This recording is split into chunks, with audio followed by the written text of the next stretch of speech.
On the physiological level, trauma incites inflammation in the body. So people who are severely traumatized in childhood, you can measure the level of inflammatory particles in their bloodstream. They'll be abnormally high, which makes them more at risk for cancer, more at risk for autoimmune disease, more at risk for depression, mental health problems, and so on. That's just a physiological fact. Trauma can affect the way genes are turned on and off. So genes don't function independently. There are very few conditions that are purely genetically determined. There are some. One runs in my family, muscular dystrophy. If you inherit the gene, you'll have the disease. But that's very rare, relatively.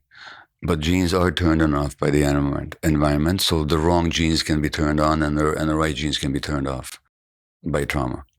Then trauma can dysregulate the body's stress mechanism. So people are secreting more cortisol and adrenaline. These are the stress hormones, which in the short term are life-saving, because if I was threatened or if you were, we would generate cortisol and adrenaline from an adrenal gland, and we would be stronger and faster and better able to counter the threat, either to escape or to fight back.